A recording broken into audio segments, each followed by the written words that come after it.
আজকের ভিডিওতে জানতে পারবেন কিভাবে সরকারি চাকরির আবেদন করাতে হয়। সম্পূর্ণ বিষয়টি জানতে ও বুঝতে ভিডিওটি শেষ পর্যন্ত দেখুন। সরকারি চাকরির আবেদন করার পদ্ধতি একটি গুরুত্বপূর্ণ প্রক্রিয়া, যেটি অনেকের জন্য কষ্টকর হতে পারে যদি তারা সঠিকভাবে না জানে। নিচে আমি ধাপে ধাপে সরকারি চাকরির আবেদন করার প্রক্রিয়া তুলে ধরছি। ১. সরকারি চাকরির বিজ্ঞপ্তি অনুসন্ধান। সরকারি চাকরির জন্য প্রথমে একটি বিজ্ঞপ্তি বের হওয়া প্রয়োজন। এই বিজ্ঞপ্তি বিভিন্ন স্থান থেকে পাওয়া যায়। সরকারি ওয়েবসাইট।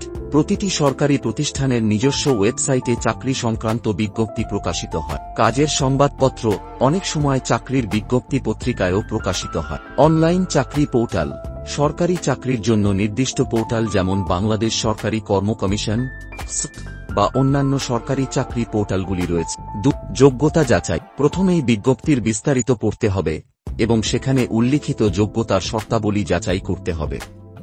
সাধারণত নিচের যোগ্যতাগুলি প্রয়োজন। শিক্ষাগত যোগ্যতা।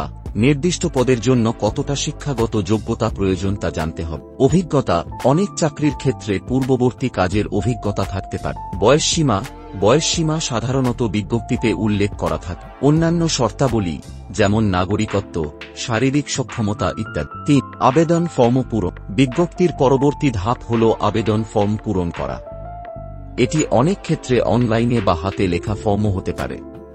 আবেদন ফর্ম পূরণের সময় মনে রাখবেন, সব তথ্য সঠিকভাবে প্রদান করুন। প্রয়োজনীয় ডকুমেন্ট যেমন ছবি, সার্টিফিকেট ইত্যাদি সংযুক্ত করতে হবে। আবেদন ফর্মে কোনো ভুল তথ্য বা অসম্পূর্ণতা থাকলে আবেদন বাতিল হতে পারে। ৪. ফি জমা। অনেক সরকারি চাকরির জন্য আবেদন ফি থাকতে পারে। এই ফি সাধারণত অনলাইনে বা ব্যাংক থেকে জমা দেওয়া হয়। ফি জমা দেওয়ার পদ্ধতি বিজ্ঞপ্তিতে উল্লেখ থাকে। ফি জমা দিতে ভুলবেন না, কারণ এটি আবেদন প্রক্রিয়ার একটি গুরুত্বপূর্ণ অংশ। ৫. পরীক্ষার প্রস্তুত। সরকারি চাকরির জন্য সাধারণত লিখিত পরীক্ষা এবং মৌখিক পরীক্ষা হতে পারে। লিখিত পরীক্ষার জন্য প্রস্তুতি নিতে হবে। পরীক্ষার সিলেবাস অনুযায়ী পড়াশোনা করতে হবে। সাধারণত এই পরীক্ষাগুলোর মধ্যে থাকে সাধারণ জ্ঞান, বিষয়ভিত্তিক জ্ঞান, গণিত বা রিজনিং, বাংলা ও ইংরেজি ভাষা দক্ষতা। প্রবেশপত্র প্রাপ্তি। প্রবেশপত্র অ্যাডমিট কার্ড আপনার পরীক্ষার তারিখ এবং স্থান জানিয়ে দেবে। এটি সাধারণত পরীক্ষার আগে কিছুদিন আগে অফিসিয়াল ওয়েবসাইট থেকে ডাউনলোড করা যায়। ৭. পরীক্ষা এবং মৌখিক পরীক্ষা। লিখিত পরীক্ষা। লিখিত পরীক্ষায় সাধারণত বেসিক বিষয়ে প্রশ্ন থাকে, যেমন সাধারণ জ্ঞান, গাণিতিক দক্ষতা, বাংলা, ইংরেজি ইত্যাদি। মৌখিক পরীক্ষা ভাইভা। যদি আপনি লিখিত পরীক্ষায় উত্তীর্ণ হন, তবে আপনাকে মৌখিক পরীক্ষার জন্য ডাকাও হতে পারে।